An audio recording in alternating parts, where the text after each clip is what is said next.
नमस्कार, मैं हूं श्री शुक्ला। आप देख रहे हैं अग्निपथ। अगर किसी भी समाज की बात करें, किसी भी देश की बात करें, किसी भी सूबे की बात करें, तो उसका जो पैमाना होता है डेवलपमेंट का और उसकी उन्नति का, वो होता है बिजली, सड़क, पानी और एजुकेशन, शिक्षा, इल्म।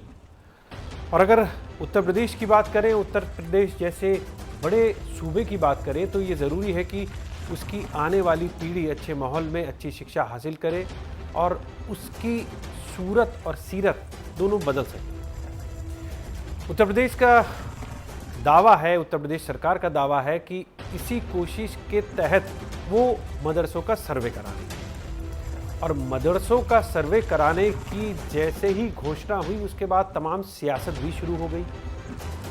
वहाँ की स्थिति को जाना जाए, ये सरकार का तर्क था। और ये भी तर्क था कि वहाँ की जो बदहाली है उसको ठीक किया जाए, इंफ्रास्ट्रक्चर को ठीक किया जाए।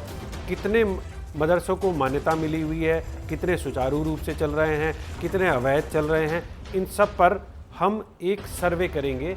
और उस सर्वे के कराने की वजह यह है कि हम चाहते हैं कि एक हाथ में कुरान हो और एक हाथ में कंप्यूटर हो। ये सरकार का अपना दावा है।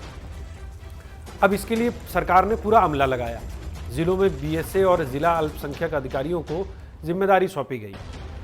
ये सर्वे एडीएम को अपनी रिपोर्ट देंगे और एडीएम डीएम के जरिए शासन तक इस रिपोर्ट को पहुंचा देंगे। यूपी की बात करें तो 16,000 से ज़्यादा मदरसे उत्तर प्रदेश के अंदर हैं और बहुत कम ऐसे हैं जिनको अनुदान मिलता है। अब सरकार ये जानने की कोशिश कर रही है कि इन मदरसों में शिक्षा के साथ साथ वहाँ के जो टीचर्स हैं उनका क्या हाल है, वो किस तरह की शिक्षा दे रहे हैं, उनकी जो इल्म का जो स्तर है वो कैसा है। यानी कि उनका दावा बार बार ये है कि वो जो मुस्लिम बच्चे हैं उनकी बेहतरी के लिए काम कर रहे हैं।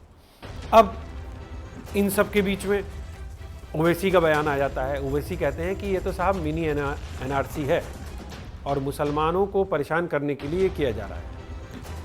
अभी तक यूपी की विपक्षी पार्टियां जो सर्वे पर सधी जबान में प्रतिक्रिया दे रही थी, वो सर्वे के खिलाफ अब खुलकर सामने आई है। आज अखिलेश यादव ने भी कह दिया कि क्या इस सर्वे से कोई इकोनॉमी बढ़ेगी। वो तो सर्वे का सीधा सीधा विरोध करेंगे, उन्होंने साफ कर दिया। अब ये विरोध सियासी है, मजहबी है। मदरसे का सच सामने आने से किसको कैसी परेशानी है, क्या सरकार की सर्वे की पीछे की मंशा कोई सियासी सोच है या वास्तव में बदलाव की बड़ी कोशिश है, इन सब मुद्दों पर हम चर्चा करेंगे और ये जानने की कोशिश करेंगे कि क्या इस सर्वे से हिंदू और मुस्लिम वोट बैंक को साधा जा सकता है। क्या इस सर्वे से मुसलमानों के बीच में कुछ मैसेज जाएगा, हिंदुओं के बीच में कुछ मैसेज जाएगा। क्योंकि पार्टियां यही कहती नज़र आती हैं कि भाई साहब, ये जो सर्वे है ये सीधे सीधे हिंदू मुसलमानों को बांटने और हिंदू मुस्लिम वोट बैंक को अपनी तरफ करने की एक चाल है। और इसी के तहत आज समाजवादी पार्टी के अध्यक्ष ने कहा कि इस सर्वे का वो विरोध करते हैं। जाहिर सी बात है, समाजवादी पार्टी के पास एक बड़ा मुस्लिम वोट बैंक है। उधर योगी सरकार का कहना है कि हमें तो ना इसमें हिंदू मुसलमान की कोई बात ही नहीं है, हम तो जो उत्तर प्रदेश के जितने भी मदरसे हैं उनका सर्वे करा के उनकी हालात को अच्छा करना चाह रहे हैं। इस बहस में हिस्सा लेने के लिए मेरे साथ तमाम मेरे साथी जुड़े हुए हैं। अमित पुरी जी हैं जो बीजेपी के नेता हैं, वरिष्ठ नेता हैं। उसके अलावा अमरनाथ मिश्रा जी हैं, हाजी हसन अहमद साहब हैं, मुस्लिम स्कॉलर हैं। इसके अलावा तारिक अहमद लारी साहब मेरे साथ जुड़े हैं और मतीन खान भी मेरे साथ जुड़े हुए हैं। इन सबसे हम बात करेंगे, इन सबसे हम चर्चा करेंगे। लेकिन सबसे पहले आज अखिलेश यादव ने जो एक अहम बयान दिया उसको सुनते हैं।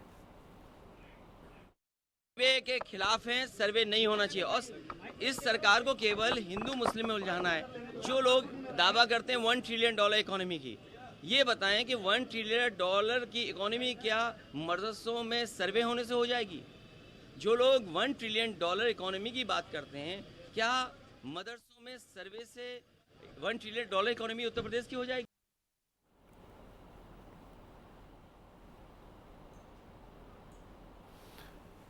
तो आपने सुना कि अखिलेश यादव ने साफ तौर पर कह दिया कि वो मदरसे के जो सर्वे हो रहे हैं वो उनके साथ नहीं, उसका विरोध करते हैं। हालांकि मदनी जो मुस्लिम नेता हैं बहुत बड़े, उन्होंने कहा कि भाई हमको इस सर्वे से कोई परेशानी नहीं है और सर्वे से हम ये चाहते हैं कि सर्वे सही दिशा में हो और उससे सही तरह से मदरसों का जो इंफ्रास्ट्रक्चर है वो ठीक हो। मेरे साथ लारी साहब हैं, लारी साहब के पास सीधे चलते हैं।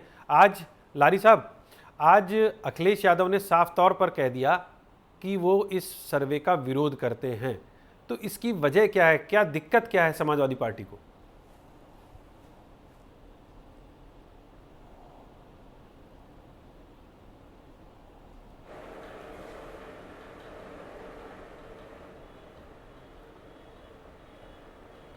लारी साहब, आपको मेरी आवाज आ रही है? मुझे लगता है लारी साहब तक जी, मेरा ये कहना, मेरा एक सवाल था कि आज अखिलेश यादव ने साफ तौर पर कहा कि वो मदरसे के सर्वे के साथ नहीं खड़े हैं, यानी कि उसका विरोध करते हैं। तो ये बताइए कि समाजवादी पार्टी को क्या प्रॉब्लम है, क्यों सर्वे नहीं होना चाहिए और इससे क्या नुकसान हो सकता है?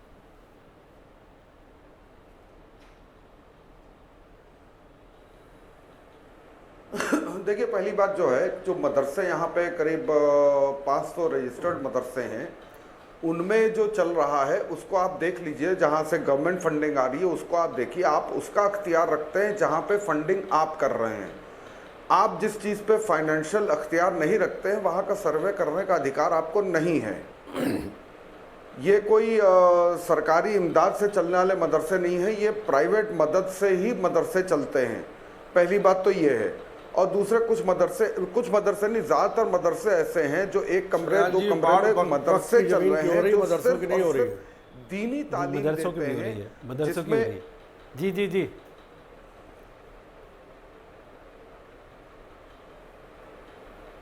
जी लारी साहब, जिसमें दीनी तालीम के लिए ही बच्चे जाते हैं और उनको अगर इंग्लिश या और सब्जेक्ट्स पढ़ना है तो वो स्कूल भी जाते हैं। तो कई मदरसे ऐसे भी हैं। आप मदरसों की बात कर रहे हैं, मदरसों के खिलाफ हैं, ये सिर्फ 2024 के चुनाव की तैयारी का माहौल बना रहे हैं और कुछ नहीं है। जो अखिलेश जी ने कहा है कि 1 ट्रिलियन इकॉनमी आप बनाना चाहते हैं, तो क्या हिंदू मुस्लिम और मदरसों की जांच करके $1 ट्रिलियन इकॉनमी आप बना सकते हैं? नहीं बना सकते हैं। आप कोई पॉजिटिव वर्क करिए, आप प्रदेश के अपलिफ्टमेंट की बात करिए, आप यहाँ के डेवलपमेंट की बात करिए। आप डेवलपमेंट की बात ना करिए, आप डेवलपमेंट करिए। मदरसों का सर्वे करके उसके ऊपर पैसा खर्चा करने के बजाय सड़कों को दुरुस्त करना शुरू करिए। लखनऊ शहर की मेन सड़कें उखड़ी पड़ी हुई हैं, जहाँ पे लोग तमाम रिक्शे और ई रिक्शा गिर के पलट के बच्चे तक मर रहे हैं। आपको उसकी चिंता नहीं है, लेकिन मदरसों की आपको ज़रूर चिंता है, क्योंकि आपका मेन मुद्दा 2024 का चुनाव है कि कैसे इसको हिंदू बनाम मुस्लिम और मुस्लिम बनाम हिंदू किया जाए। ऐसी एक दूसरे राज्य का आदमी है, वो उसको तो बहुत ही ज़्यादा क्या कहा जाए, मैं नाम लेना पसंद नहीं करता हूँ, इन्हीं का काउंटर पार्ट है वो, और इन्हीं के कहे अनुसार वो भी काम करता है। तो उसका मेन मकसद होता है कि कितने वोट मैं काट सकूं ताकि बीजेपी की मदद हो। तो बीजेपी की मदद के लिहाज से वो ये सब बातें करता है। रही मदनी साहब की बात, तो मदनी साहब अपने आसाम को तो पहले देख लें, वहां का मदरसा तो दुरुस्त करा ले, फिर आके यूपी में कुछ बोले। मुझे तो लग रहा है वो भी बीजेपी के साथ ही मिल चुके हैं। भाई पहले भी वो सत्ताखोर आदमी रहे हैं, हमेशा सत्ता के साथ रहे हैं। पहले गांधी परिवार की सत्ता थी तो गांधी परिवार के साथ थे, वीपी सिंह जी की सत्ता आई उनके साथ रहे, चंद्रशेखर जी की आई उनके साथ रहे, फिर नरसिम्हा राव जी के साथ हो गए, फिर देवगौड़ा जी के साथ हो गए, फिर आई.के. गुजराल जी के साथ हो गए, फिर अटल बिहारी वाजपेयी जी के साथ हो गए, फिर मनमोहन सिंह जी के साथ हो गए। अब वो चक्कर में है पिछले 7-8 सालों से कि मोदी जी के साथ हो, तो मोदी जी शायद लिफ्ट नहीं दे रहे हैं, इसी चक्कर में थोड़ा काम कर रहे हैं वो। तो ऐसे दलालों को, जो मुसलमान वोट के दलाल हैं, उन दलालों की बातों पे मैं ज्यादा यकीन नहीं करता हूं। और मैं ही नहीं, शेरान जी, ये बात गलत है कि किसी धर्मगुरु को इस तरीके से अपमानित करना। आपके चैनल पे इस तरीके से ये अपमानित कर रहे हैं, अच्छी बात नहीं है। वो एक धर्मगुरु है और शिक्षाविद है, जिनके लिए कह रहे हैं कि वो दलाल है।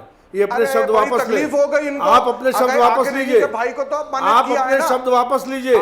मौलाना महमूद मदनी और उनके पिता के खिलाफ आप दलाल बता रहे हैं, आप अपने शब्द वापस लीजिए। ये गलत बात है। इस तरीके से किसी धर्मगुरु को अपमानित करने का हक आपको नहीं है। किसी भी धर्मगुरु को अपमानित करने का हक आपको नहीं है। तो चचा हमेशा बीच में बोलेंगे। अरे बीच में क्यों नहीं बोलेंगे? आपको सच आप किसी धर्मगुरु का अपमान करेंगे तो बिल्कुल बोलेंगे। अगर कोई राष्ट्रहित में बात करे, भारत के संविधान के प्रति आस्था प्रकट करे, सरकारों के साथ मिलकर काम करे, आप उसको दलाल बोलेंगे?